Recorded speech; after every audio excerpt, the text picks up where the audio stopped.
The source of knowledge.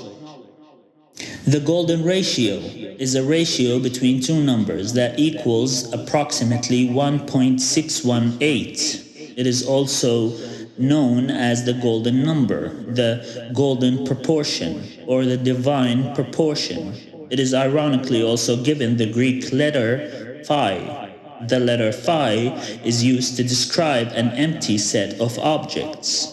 It is as though a divine proportion is given the attribute of divine and then stripped the title immediately through simplifying the name further to a single Greek letter, which would evoke nothingness. It is like saying that only through the divine will anyone ever be able to describe the notion of emptiness and nothingness. It is also not by random chance that the notion of the letter phi would be used to formulate the Fibonacci sequence, or any form of fractal for that matter. A fractal is a function which draws a point in the plane where a certain event could happen or not. The fractal or the Fibonacci sequence is a drift into nothingness. It is like having an aim only to show the beauty of mathematics rather than a well-established purpose. It is not very unlikely that fractals and the golden ratio could also be akin to saying we need to know more by exploring all the possibilities of being, even though we know that its final destination is absolute emptiness, which contains everything. That even though the reductionist theologians used the letter phi to describe an infinite, hence divine attribute, they still failed to describe this emptiness as devoid of principle and meaning. Had meaning not been derivable from the existence of Him who exists even in concepts that would be defined as the non-existence, the world itself would be devoid of meaning. If darkness is the absence of light, then surely darkness did not consume the capabilities of there being light, but was instead an existence which requires the light in order to exist.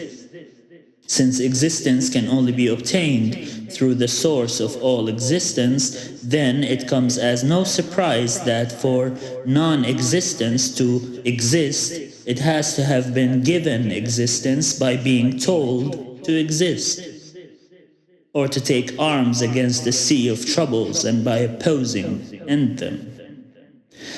As though by approaching infinity, since infinity is but the existence of infinite possibilities and likely probabilities, then in order for a fractal to be represented, we would have to simulate the timeline.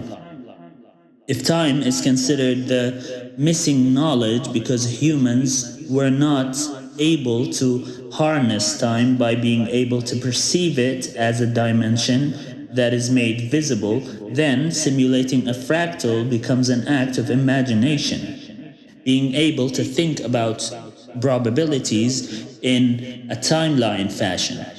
If we compel the timeline to be perceived, we would imagine the fractal as an infinitesimal flow of dots or things that are essentially meaningless, being simulated through an experiment to reach a point of finality.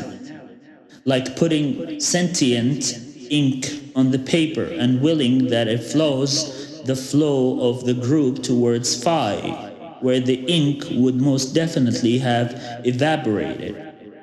Some drops of ink will evaporate upon their own determined time. If the ink does not leave a trail after evaporating, that's a good friend of phi. Where if all would become nothing at the end of the ink's journey, it makes no sense to leave a mark on the world the ink had trespassed. If the ink follows the rules of the group, the majority rule, then it would definitely end up leaving a mark if the ink was in fact sentient. Sentience is the ability to formulate a common ground with one another. For the ink to be sentient, it has to have had a means in which to rationalize a movement of its own rather than to follow a set pattern of behavior. The ink would have to be able to rationalize a decision rather than be herded with the group. Thus comes the golden ratio, allowing for all possible possibilities to occur. The ink not leaving a mark is akin to angels being sent to guide the populace or warn them of an impending doom that would cause their nothingness to be hastened. Whether an increase in temperature causing the ink to dry faster or an increase of depth approaching, it would be highly probable that a drop of ink would feel it to be too meaningless to continue on the pathway to nothingness, had there not been an invisible candidate to guide its movement. The candidate can be seen as the rules governing the function upon which the ink is being compelled to operate, the mathematical equation which governs the fractal and its movement. There's no wonder that people think they are living in a simulation when all they can rationalize about is mathematics. We cannot be living in a simulation if our decisions drive our current and future actions. We cannot be living in a simulation since our life is being decided as we live it. That is akin to saying we have already been determined a fate upon birth, whether to be in heaven or whether to be in hell. We cannot be in a simulation if the simulation has not even started. It is possible that we will be put under simulation for pleasure in heaven, where we could only request to live a possible life rather than an impossible life by our physical standards of limitation. If we live in a simulation, it means that nothing is real and everything is just an illusion. On the contrary, emptiness does not exist because we can definitely find meaning in every facet of everything that emanates truth and knowledge.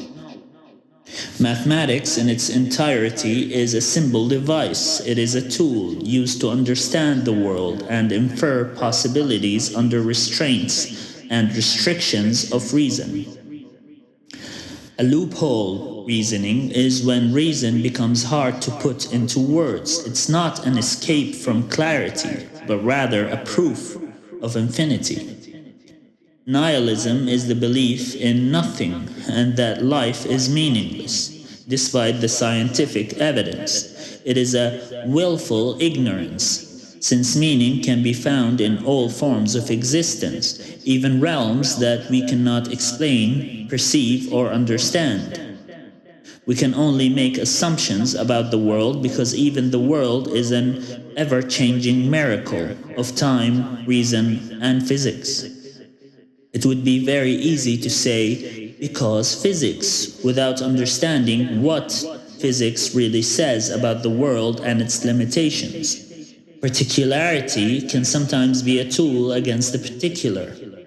Actions can sometimes be reminders of other actors who had acted upon a similar matter with a similar action.